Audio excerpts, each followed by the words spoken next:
Emily, are you all right? My wife had left for a long business trip a few days ago. Upon hearing news of a significant earthquake at her destination, I hurriedly contacted her.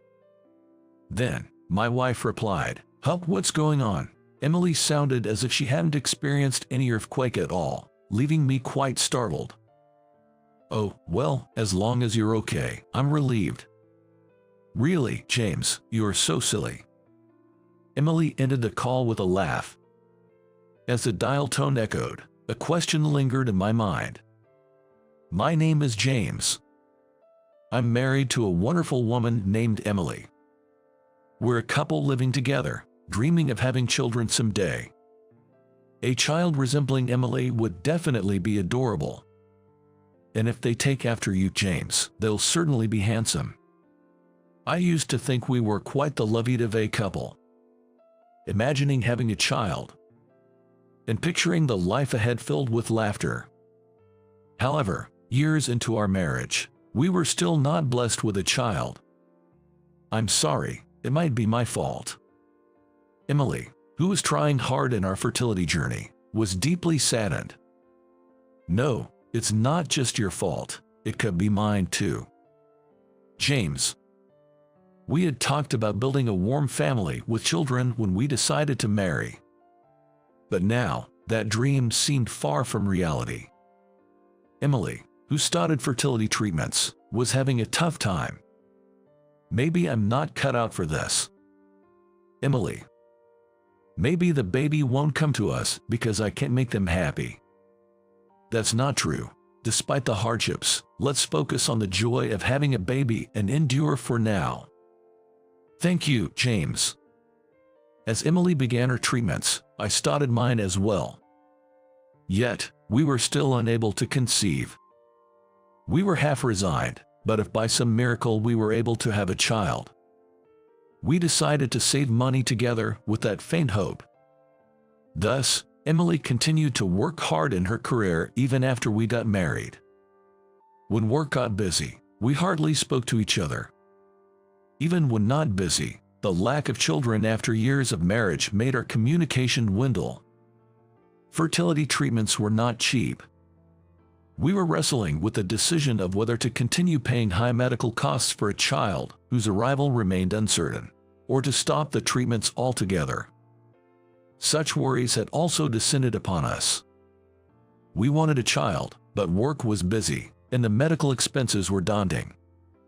The accumulation of small things led to us rarely being intimate, even though we shared the same bed. Even when I initiated, Emily's response was often lukewarm. Emily. Sorry, James, I'm just tired. Right, of course. Swallowing the words, but we both have the day off tomorrow, right? I quietly fell asleep beside Emily.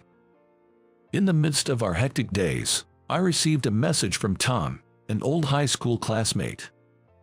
It was unusual to hear from him. Tom and I often fought over Emily in high school. While rivals might sound noble, we weren't particularly close. Our competition for the same girl didn't lead to a friendly bond like in some stories. Hey James, it's been a while, hasn't it? Tom's voice was as cheerful as ever, echoing in my ears. I couldn't help but think he hasn't changed a bit since high school. He was always the joker, the complete opposite of me. How's work going recently? Work? Yeah. Why are you asking about that? Come on, just tell me. Well, it's normal, I guess. But what about you, Tom? What are you up to now? Me, I'm just floating around, doing whatever. Is that okay with you?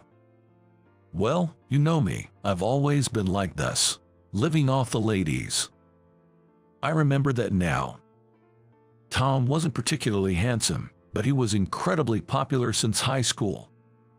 It seemed like he never ran out of women to date.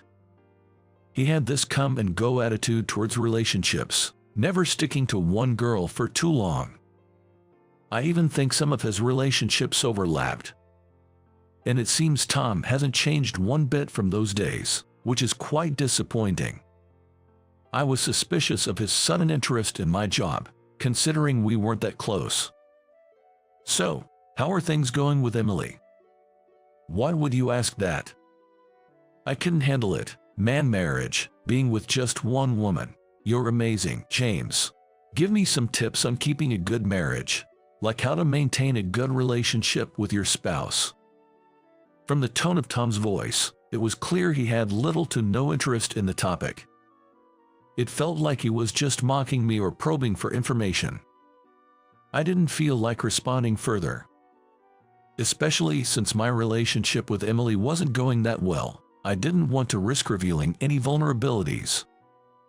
As I started to dodge the question, Tom quickly lost interest and ended the call. What was he thinking, suddenly contacting me and prying into my life like that?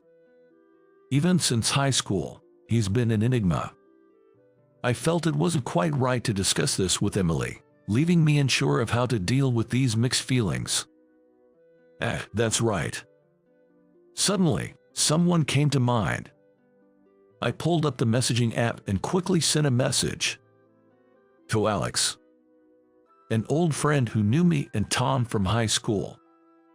Seeking an objective opinion, I immediately reached out to Alex. "James, it's been a while." Hearing Alex's familiar voice on the phone brought a bit of relief. "Yeah, it's been a while. How have you been?" "I've been good. You sound a bit down, though, James." Being longtime friends, Alex could almost instantly tell how I was feeling just from my voice. "Can you tell?" "Yeah, I can."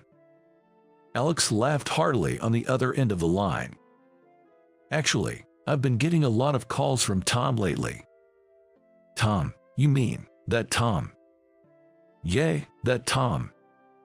The one who fought over Emily with you." "That's the one."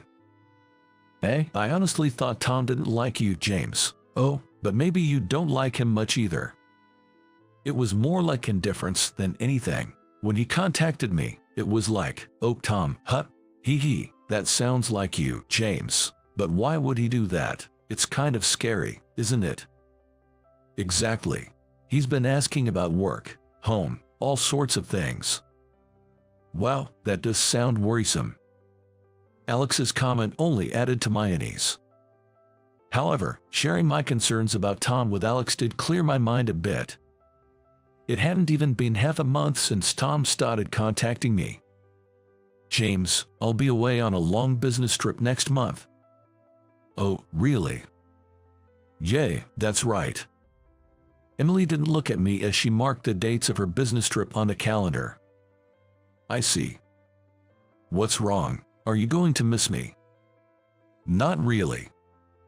Emily turned around and tilted her head. Behind her, the calendar showed her birthday overlapping with the business trip dates. As my gaze wandered, Emily seemed to realize why I was hesitating and exclaimed, "Oh, my birthday, right?" "Yay, that's it."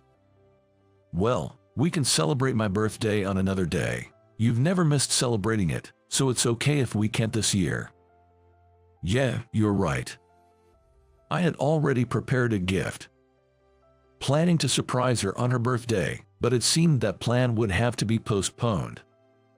Well, I'll just have to wait until Emily returns. I was thinking I'd give it to Emily once she returned from her business trip. A few days later, Emily left the house with a large suitcase in tow. "I'm leaving. Safe travels, and be careful." "James, you worry too much." "Well, of course, I worry. I'll be back safe and sound, don't worry." "All right, I'll be waiting. Let's have a birthday party when you get back." "I'm looking forward to it." Emily left for her trip with a big smile. She seemed to be in a very good mood this morning. I guess business trips can be exciting, getting to visit new places and all. That's what I thought. It was some time after Emily had left for her trip when the news of a major earthquake broke. The earthquake seemed significant, and the TV screen was filled with frantic activity. Glancing at the news, I realized the earthquake had struck the region Emily was visiting. Worried sick, I hurriedly tried to contact her. And then, "Emily, are you okay?" "Huck, what's up?" Emily, sounding as if she hadn't experienced any earthquake, answered the call, leaving me quite relieved. "Oh, well, as long as you're okay, that's a relief." "James, you are so silly. You scared me." "Yeah, Emily was laughing cheerfully on the phone, but I was far from feeling lighthearted. After ending the call, my mind was about to reach a certain conclusion when it was halted by a message notification from Emily. "I'm taking a break at a cafe right now," she texted, along with a photo of a latte and cake. "Glad you're enjoying yourself," I replied, and a cute sticker came back in response. After that, Emily continued to send pictures that seemed to obscure her whereabouts, like shots of the night skyline. The location of the night view was indeed where Emily said she would be on her business trip, but that area was currently experiencing a blackout due to the earthquake. There's no way she could have taken a picture of the night view. Moreover, from the incident earlier in the day, it was clear that Emily hadn't gone on the business trip at all. So where could Emily be with all that luggage? And why would she go to the lengths of using a possibly old photo of a night view just to deceive me? To turn my suspicions into certainty, I contacted Emily's workplace, hoping that it was all a misunderstanding, that maybe Emily had just misspoken about her location, or that the photo of last night's skyline was accidentally an old one. If the company could just confirm that Emily was indeed on a business trip, I could be at ease. With that thought, I reached out to Emily's company, only to find out Emily has been on an extended leave for several days now. My hope shattered easily. So, Emily was. There's also no record of her being scheduled for any business trips this week or otherwise. Is that so? Yes. Is there something wrong? No. Does she have any close colleagues there? I have something I'd like to ask. Yes, of course. Despite knowing it was a long shot, I asked to be put through to one of Emily's female colleagues she often talked about. The receptionist seemed a bit puzzled by my request. After a while, a woman's voice came through. "Hello, this is she." "Hi there." "Oh, are you Emily's husband?" "Yes, that's me." "It's been a while." "Same here, actually. I wanted to ask you something today." I had met Emily's colleague just once before. Since we were acquainted, she was willing to listen to what I had to say. I asked her about Emily's recent behavior at work. Come to think of it, she's been on the phone a lot lately. Whenever she has a moment, really. On the phone. I think it's with a man, but definitely not her husband. What was his name again? Tom, I think she called him. I caught my breath. It was the moment when everything clicked into place. Is something wrong? No, thank you. I'm sorry for taking your time. Sure, no problem. After ending the call with her colleague, my doubts about Emily had turned into conviction. Emily was definitely having an affair with Tom. Moreover, they were currently on a cheating trip together. After that, I started to gather definitive proof of the affair, asking around Emily's acquaintances for more information. I learned that a man frequently visited Emily at her workplace during work hours. People inside the company who hadn't met me assumed it was me. I was even thought to be an inconsiderate husband for disturbing her at work. In my search for evidence, I examined Emily's personal belongings at home, but I couldn't find any conclusive proof. Without evidence, she could easily slip away. The doctored photos Emily had sent were of no use as evidence. And just as Emily was about to return from her business trip, which was actually a cheating getaway, I received a call from Alex. "Hey, James, Emily's not home right now, right? Yeah, supposedly on a business trip. I just saw Emily and Tom entering a room together. What? Alex worked at a hotel, and she was giving me a real-time update on Emily meeting with Tom. I'm heading there right now. Okay, I'll keep an eye out for them. Thanks. If I stormed into the hotel now, I could catch them in the act. I immediately got in touch with my parents and Emily's parents.